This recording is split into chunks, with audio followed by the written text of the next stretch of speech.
Happy Arvo. Hello. How are you doing? Thank you so much for joining me today for another Australian reaction. You know what it is. From all the way up top here in Indiana, in my son's room.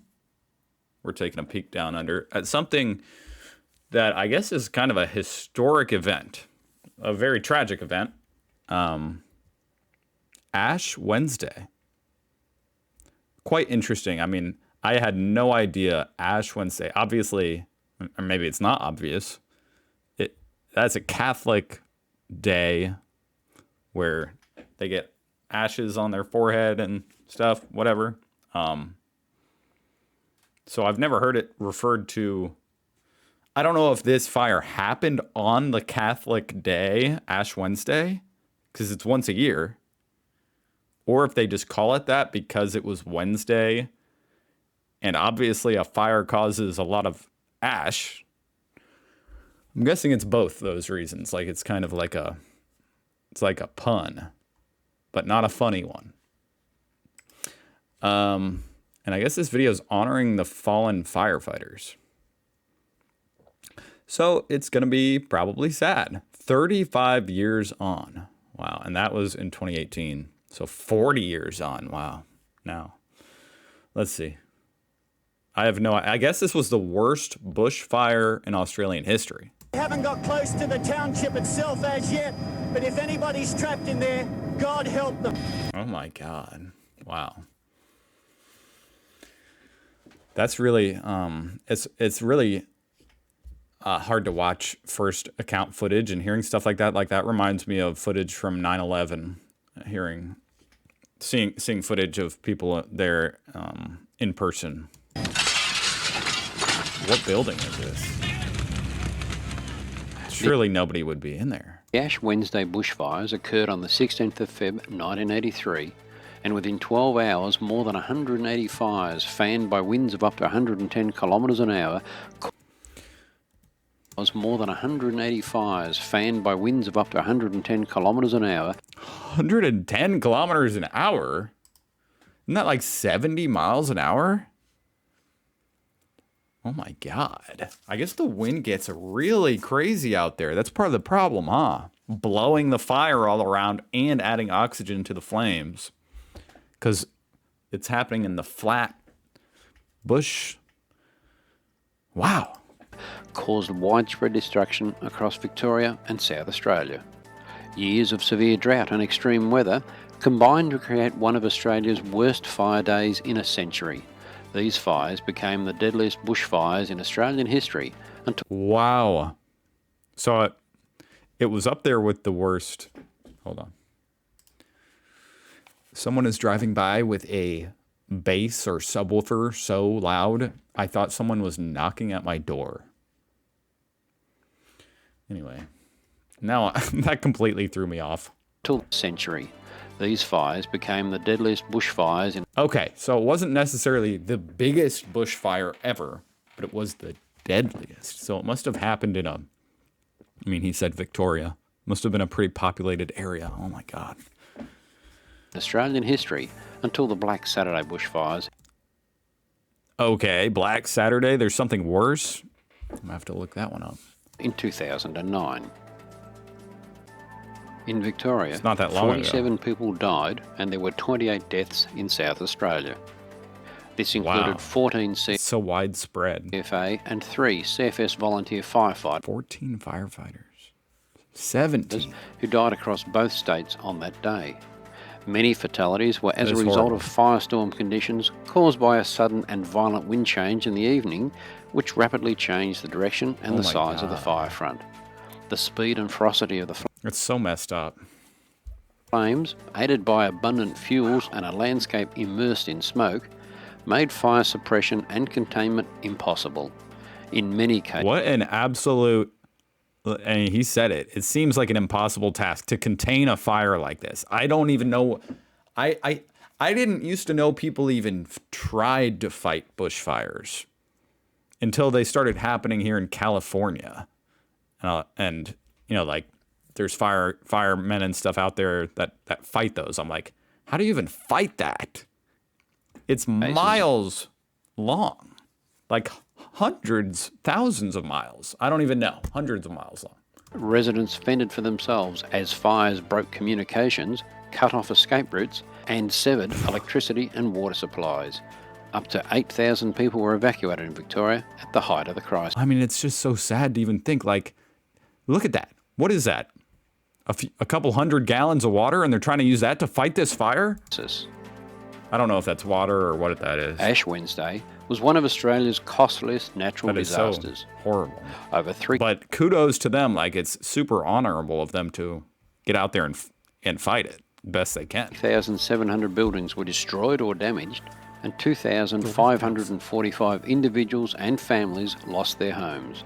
Livestock losses were very high, with over 340,000 sheep, 18,000... What? That's unfathomable. Wow, that just goes to show you how devastating this really was. And the only reason well, I know there's more sheep than human in Australia, but the only reason there wasn't a human loss of life like this is because humans are able to evacuate. You know, you can't evacuate 300,000 sheep. Wow, that's horrifying. 1,000 cattle and numerous native animals either dead or later destroyed. A total of 4,540 insurance claims were paid, totaling $176 million, with a total estimated cost of well over $400 million in 1983 value. Wow. Did the government have to subsidize those insurance companies or what? Like, how can an insurance company pay this out? 100 million. But honestly, only 4,000 claims? That doesn't sound like that many.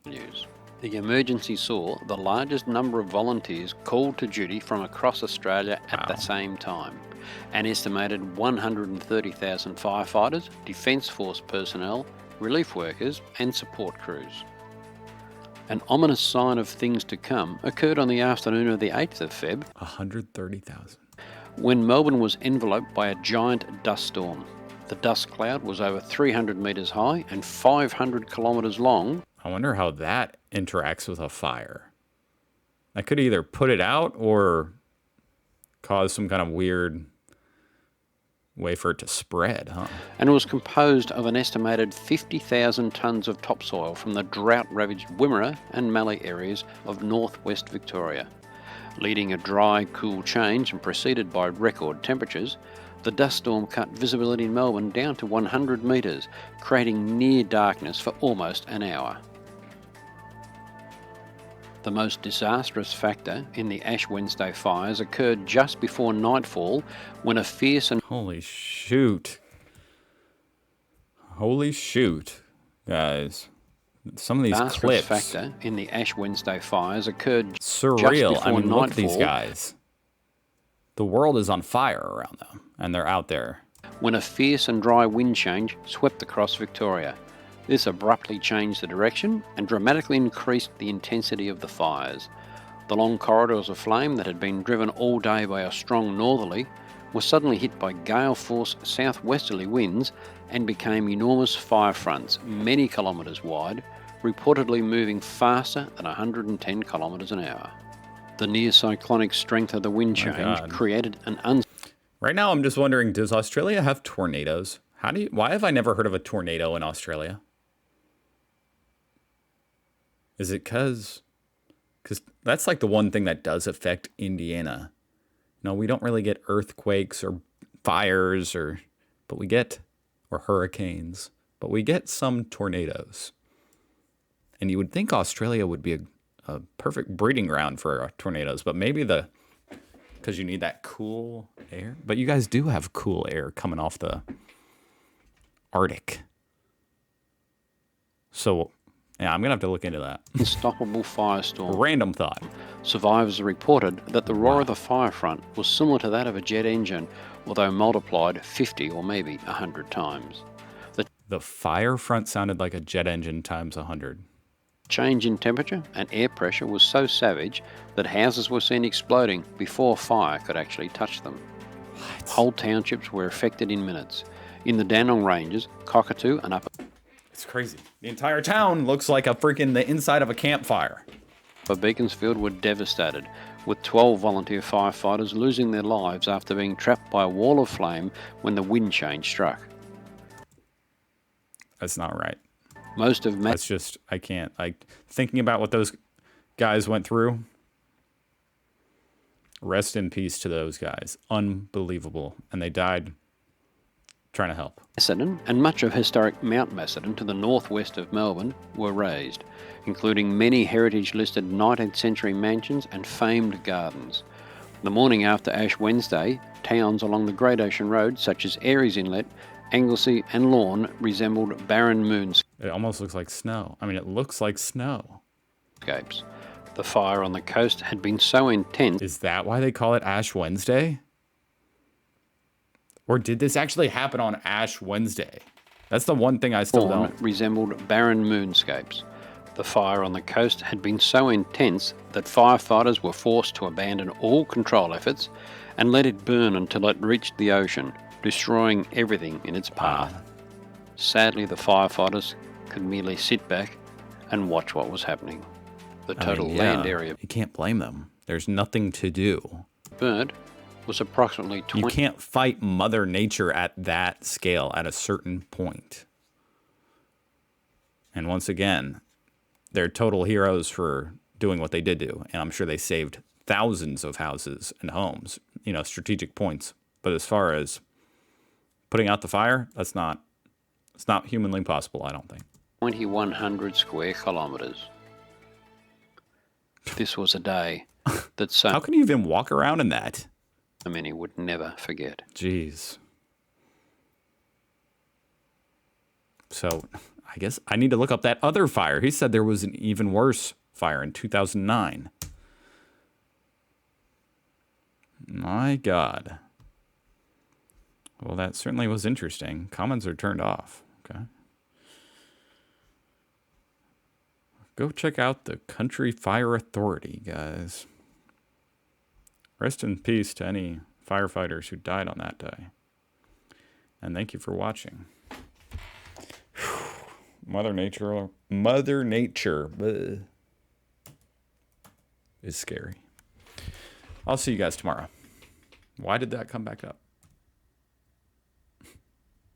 I'll see you tomorrow. Goodbye.